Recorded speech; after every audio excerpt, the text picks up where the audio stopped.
बहुत समय पहले की बात है।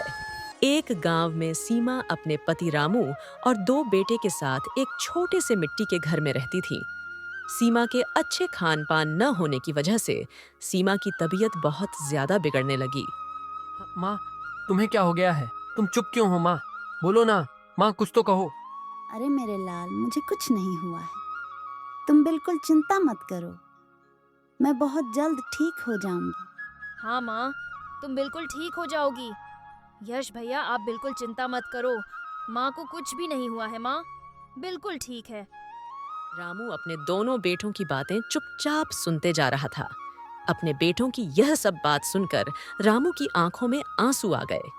ऐसा ही कुछ दिन तक चलता रहा और एक दिन सीमा की तबीयत बहुत ज्यादा खराब हो गई, जिसके कारण सीमा की मृत्यु हो गई, जिससे रामू को बहुत दुख हुआ और बेचारे सीमा के दोनों बच्चे दिन रात रोते रहते थे अपनी माँ के लिए। और एक दिन रामू अपने बेटों से बोला, अरे बेटा, इस तरह रोने से काम नहीं चलेगा। जो भगवान को मंजूर था, होना तो वही था। तुम्हारी माँ हमेशा तुम दोनों की खुशी की कामना करती थी। सोचो, अगर आज वह तुम दोनों को ऐसी दिखती तो कितना बुरा लगता। वह भी चाहती कि तुम दोनों मुस्कुराते रहो, खुश रहो। जीवन में कठिन समय आते हैं जिन्हें हम समझ नहीं पाते, लेकिन हमें आगे बढ़ना होता है। वह तुम्हारे अंदर हमेशा जीवित रहेंगी। अपने गम को समेट कर उसकी यादों को प्यार से अपने दिल में बसाओ। धीरे धीरे सब ठीक हो जाएगा। रामू अपने दोनों बेटों को बहुत समझाया, लेकिन वे दोनों अपनी माँ की याद में दिन रात रोते रहते थे और हमेशा उदास होकर बैठे रहते थे। और फिर एक दिन रामू के दोस्त ने उसकी सलाह दी। अरे भाई रामू, मुझे लगता है कि तुमको दूसरी शादी कर लेनी चाहिए। अगर तुम दूसरी शादी कर लोगे तो तुम्हारे दोनों बेटों को एक नई माँ मिल जाएगी, जिससे तुम तीनों का जीवन खुशहाल हो जाएगा। तुम सही कहते हो। अगर मैं दूसरी शादी कर लूंगा तो यश और अमित को अपनी माँ की बहुत कम याद आएगी। जब से उनकी माँ इस दुनिया से गई है, उन दोनों ने रो रो कर अपना बुरा हाल कर लिया है। लोग ना कुछ कहते हैं, ना कुछ पीते हैं, बस दिन रात रोते ही रहते हैं। फिर रामू ने दूसरी शादी करने का फैसला कर लिया। लोगों ने उसे बहुत ही सुंदर लड़कियों के नाम बताए, लेकिन उसे कोई भी पसंद नहीं आई। फिर उसने बिंदु नाम की विधवा औरत से शादी कर ली। उस औरत का एक लड़का भी था, जिसका नाम धीरज था। रामू ने सोचा था कि यह विधवा औरत माँ का दर्द समझती है, लेकिन रामू की यह सबसे बड़ी भूल थी, क्योंकि उसकी दूसरी पत्नी बहुत ही चालाक निकली।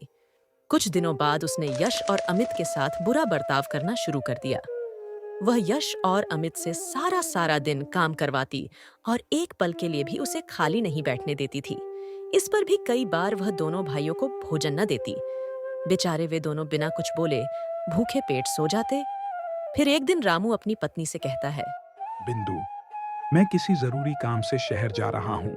करीब 15 दिन बाद लौटूंगा। तुम दोनों बच्चों का और घर का अच्छे से ध्यान रखना। मैं बहुत जल्द आ जाऊंगा। ठीक है जी, तुम बिल्कुल भी चिंता मत करो, मैं सब कुछ अच्छे से संभाल लूंगी। लेकिन तुम जल्दी लौटने की कोशिश करना और मेरे लिए शहर से कुछ लाना जरूर। मैं कोशिश करूंगा कि जल्दी लौट सकूं। तुम मेरा जरूरी सामान बांध दो। मैं कल सवेरे ही निकलूंगा ताकि समय पर पहुंच सकूं। फिर अगले दिन रामू शहर के लिए निकल जाता है।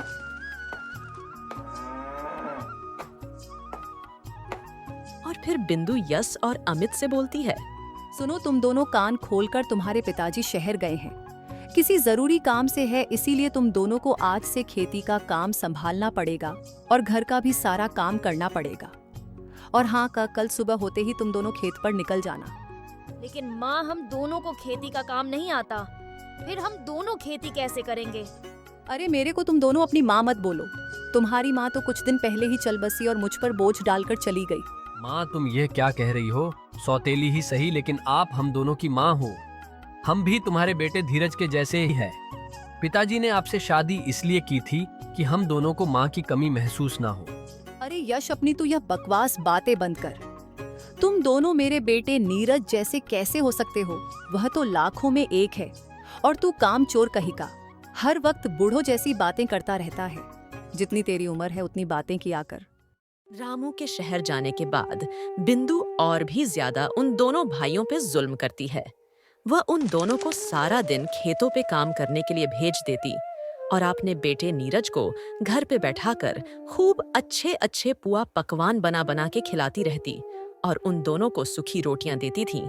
अपनी यह सौतेली माँ का व्यवहार देखकर यश और अमित बहुत दुख होता। उन्हें अपनी माँ की याद आने लगती थी। एक दिन यश एक पेड़ के नीचे बैठकर सोचने लगता है। अगर आज मेरी माँ जिंदा होती तो मुझसे कितना प्यार करती, वह मेरी कितनी फिक्र करती थी, मेरे लिए अच्छा अच्छा खाना भी बनाती थी। माँ कहाँ हो तुम? मुझे तुम्हारी बहुत याद आती है। मैं तुम्हारे बगैर नहीं जी सकता हूँ। मैं तुम्हें बहुत याद करता हूँ। तुम्हारी कमी मैं हर पल महसूस करता हूँ। तुम्हारे बिना जीना बहुत मुश्किल हो गया है माँ। यश बेचारा अपनी माँ को याद करके रो रहा था। इतने में ही गांव के 2 लोग आते हैं। उन्हें यश पर बहुत दया आती है और यश को देखकर कहने लगे, अरे भाई, ये सब सौतेली माँ की करतूत है। अपने बेटे को इतने प्यार से रखती है और बेचारे यश और अमित को सही से खाना भी नहीं देती है। सारा दिन खेतों में काम करवाती है। हाँ भाई, तुम बिल्कुल सही बोल रहे हो। वह बेचारी क्या जानती थी मेरे ना रहने पर मेरे बच्चों पर इतना ज्यादा अत्याचार होगा। भगवान ना करे किसी भी बच्चे का सौतेली माँ से पाला पड़े जिससे अपनी बच्चों की जिंदगी खराब करनी हो तो वह बच्चों के रहते हुए अपना दूसरा ब्याह कर ले। ऐसा कभी नहीं देखा कि साओत के आने पर बच्चों का जीवन तबाह ना हो गया हो। ऐसी देवी ने जन्म ही नहीं लिया जिसने सवत के बच्चे को अपना समझा हो। यश बहुत ही ज्यादा समझदार था। उसे यह समझने में देर नहीं लगी कि लोग केवल घर बिगड़ने वाले होते हैं। इसलिए वह दोनों व्यक्ति के बातों पर ध्यान नहीं दिया और बगैर कुछ कहे अपने घर की ओर चल दिया। बिंदु गुस्से में बैठी हुई यश और अमित का इंतजार कर रही थी। जैसे ही वे दोनों घर में घुसते हैं, बिंदु उन दोनों को उल्टा सीधा कहना शुरू कर देती है। अरे तुम दोनों कहाँ गए थे? मैं कब से तुम दोनों का इंतजार कर रही थी। तुम दोनों को घर का थोड़ा सा भी चिंता फिक्र नहीं है। सारा काम ऐसे ही पड़ा हुआ है। आप सारा काम हम दोनों से करवाती है। आप कभी भी धीरज से कभी नहीं बोलती हो काम करने के लिए। हाँ भैया, आप बिल्कुल सही बोल रहे हैं। धीरज कभी भी कोई काम नहीं करता है। सारा दिन वो आराम करता है। हम ही दोनों लोग काम करते रहते हैं, घर का और खेत का दोनों। अरे बहुत जवान चल रही है। तुम दोनों की बड़ों से कैसे बात किया जाता है? थोड़ा सा भी तमीज नहीं है तुम दोनों के पास। और हाँ, धीरज क्यों काम करेगा? तुम दोनों आवारा पंटी के लिए हो। और हाँ, वो काम नहीं करेगा। मेरा बेटा पढ़ लिख कर कोई अच्छा अफसर बनेगा, ये खेती बाड़ी नहीं करेगा, समझे? चलो अब जाकर तुम दोनों खेतों से जानवरों के लिए चारा लेकर आओ।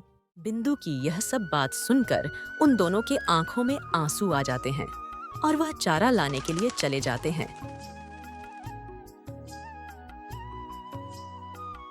हे भगवान, इन दोनों ने मेरी नाक में दम करके रखा है। अगर यह दोनों घर में रहे तो मेरा जीना हराम कर देंगे और जमीन जायदाद का आधा हिस्सा इन दोनों को देना पड़ेगा। एक काम करती हूँ, इन दोनों पर चोरी का इल्जाम लगा देती हूँ, फिर इन दोनों को घर से निकलवा दूंगी। उसके बाद सारा जमीन और जायदाद मेरे बेटे धीरज का होगा। अगले दिन बिंदु अपनी बचपन की सहेली कुंती को बुलाती है। बिंदु कुंती से कोई बात नहीं छपती थी।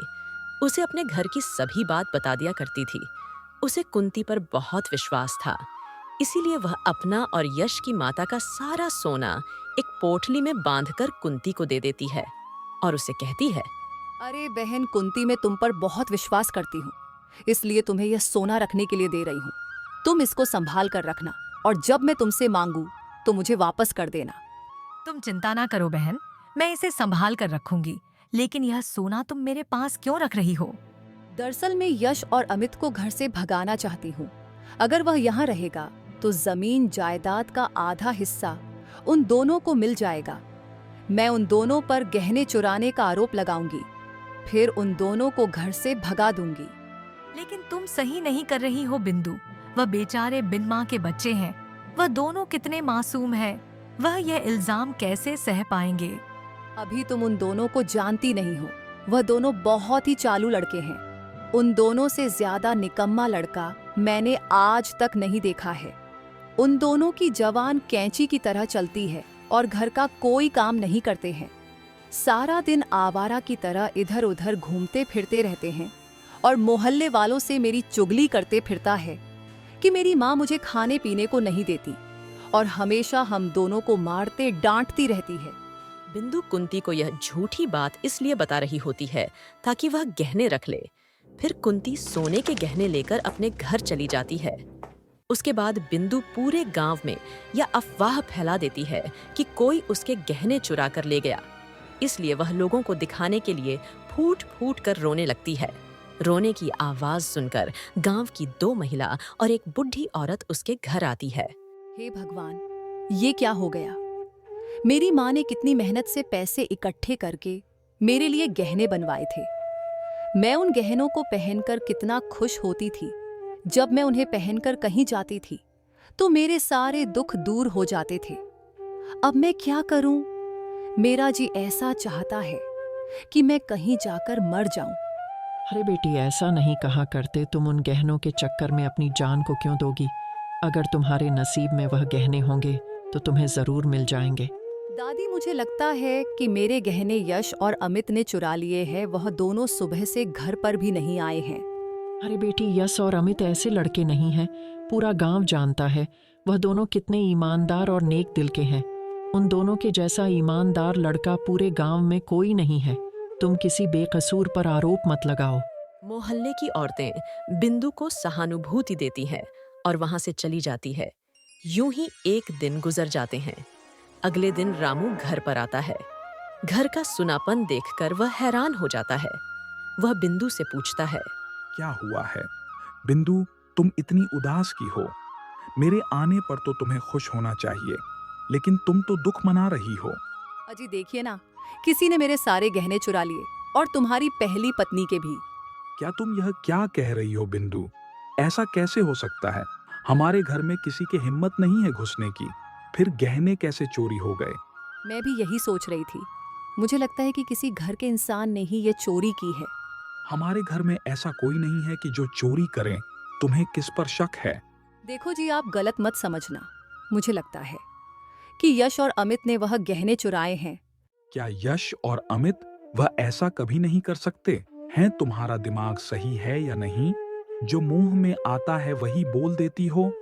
वह मेरे बेटे हैं, वह कैसे गहने चुरा सकते हैं? मैं यह कभी नहीं मान सकता हूँ। उनके जैसा ईमानदार और नेक दिल इस पूरे गांव में कोई नहीं है।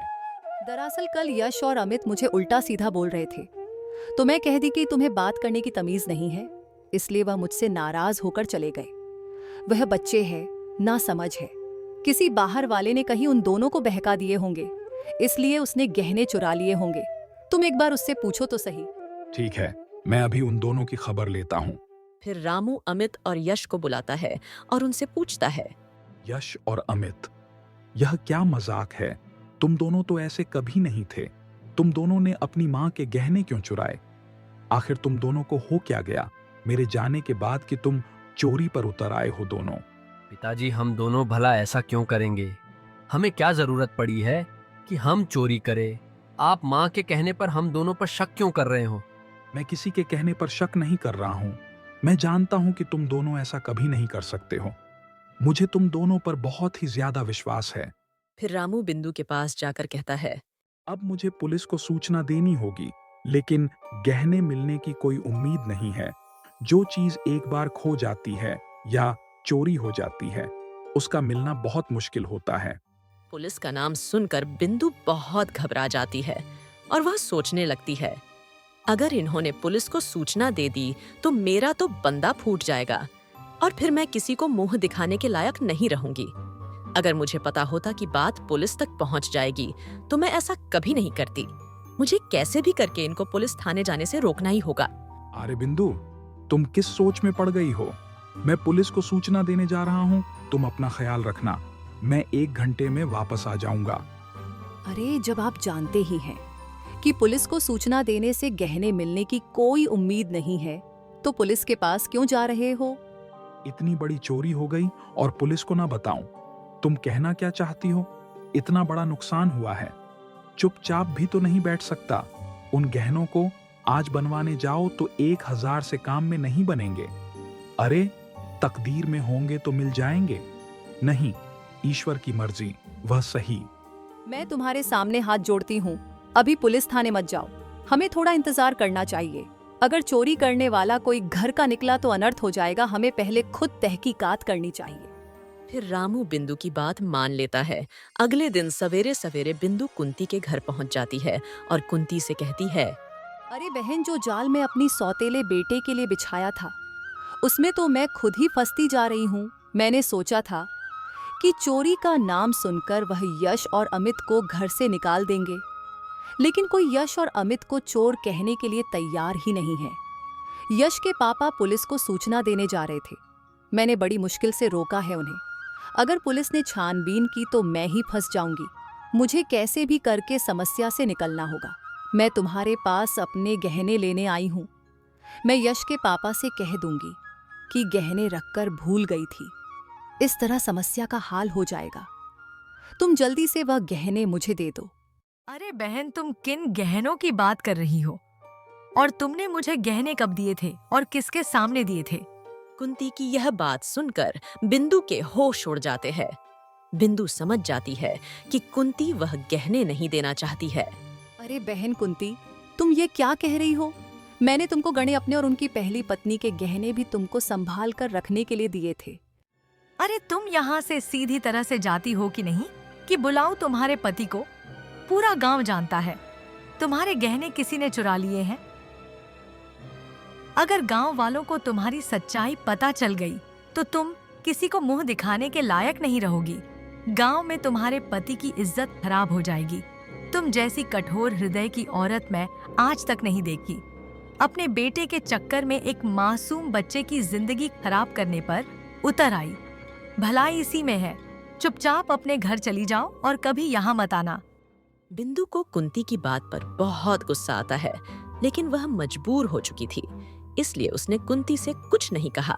अगर वह कुंती से कुछ कहती तो सच्चाई सबको मालूम हो जाती, इसलिए वह बगैर कुछ कहे अपने घर की ओर निकल जाती है और सोचने लगती है। हे भगवान, बड़े बुजुर्ग सही कहते हैं। जो दूसरों की राह में कांटे बिछाते हैं वह उल्टे उसे ही चुभते हैं। मैंने उन मासूम नादान बच्चों पर इतना बड़ा कलंक लगाने की सूची थी। मैं अपने आप को कभी माफ नहीं कर पाऊंगी। बिंदु को अपनी गलती का एहसास हो जाता है। उसके पास अब केवल एक ही रास्ता था, या तो चुप रहे या फिर रामू को सब कुछ सच सच बता दे और कुंती से अपने गहने ले ले। इसलिए बिंदु फैसला कर लेती है कि वह हरिशंकर को सब कुछ सच सच बता देगी। वह घर पहुंचकर रामू से कहती है, आज ही मैं आपसे एक बात कहना चाहती हूँ। यह बात सुनकर शायद आप मुझे माफ ना कर सको और घर से निकाल दो, लेकिन मुझे कोई दुख नहीं होगा। मेरे जैसी महिला के साथ ऐसा ही होना चाहिए। अरे भाग्यवान, तुम ये क्या कह रही हो और ये कैसी अजीब अजीब बातें कर रही हो? आखिर तुम्हें हो क्या गया है? तुम कौन सी गलती की हो? आज ही दरअसल वह गहने मैंने अपनी सहेली कुंती को दे दी थी। मैं सोची कि यश और अमित पर चोरी का इल्जाम लगवाकर घर से निकलवा दूंगी। उसके बाद सारी जमीन जायदाद पर मेरे बेटे का हक होगा। मैंने उन मासूमों पर बहुत जुल्म किया है। मैं माफी के लायक नहीं हूँ। अरे बिंदु, मुझे पहले से ही सब कुछ पता था कि गहने किसी ने नहीं चुराए। मैं तो बस तुम्हारे मुंह से सुनना चाहता था। मुझे खुशी हो रही है कि तुमको अपनी गलती का एहसास हुआ और तुमने अपनी गलती मानी। किंतु ने मुझे पहले सब बता दिया था कि तुमने किस तरह से गहने देकर यश और अमित पर चोरी का इल्जाम लगाए। लेकिन तुम एक बात भूल गई, मरने वाले से बड़ा बचाने वाला होता है। जो साजिश तुमने मासूम बच्चों के लिए रची थी, तुम ही उल्टा उसमें फंस गई।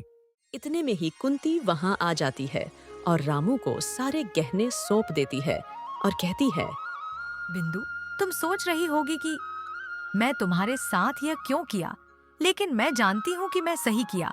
मैं उन मासूम बच्चों पर अत्याचार होते हुए नहीं देख सकती थी। तुम तो उन मासूम बच्चों की जान लेने पर उतारू थी। उस दिन जब मैं तुम्हारी आंखों में वह अंधेरा देख, मुझे एहसास हुआ कि तुम कितनी निर्दय हो। बहन कुंती, मैं मानती हूँ मुझसे गलती हो गई। मैं माफी के लायक नहीं हूँ। मैं अब जीना नहीं चाहती। हो सके तो मुझे माफ कर देना यश के पापा। मैं उन मासूम बच्चे पर बहुत ही ज्यादा अत्याचार किया है। उन दोनों से दिन रात काम करवाएं। वह कितने मासूम थे जो मेरी हर बात मान लेते थे और वह ना भी नहीं करते थे, और मैं उनको ही चली थी। घर से निकलना। बिंदु, तुम्हें अपनी गलती का एहसास हो गया, यही तुम्हारे लिए काफी है। इंसान को अपनी गलतियों से ही सीखने का अवसर मिलता है। हम सभी कभी ना कभी गलतियां करते हैं, लेकिन उनसे सीखना और खुद को सुधारना सबसे महत्वपूर्ण है। इसलिए मैंने तुम्हें माफ किया, क्योंकि मैं जानता हूं कि तुमने दिल से अपनी गलती को माना है। उसके बाद बिंदु ने कभी यश और अमित को परेशान नहीं किया, और इस तरह बिंदु उन दोनों का अच्छे से ख्याल रखने लगी।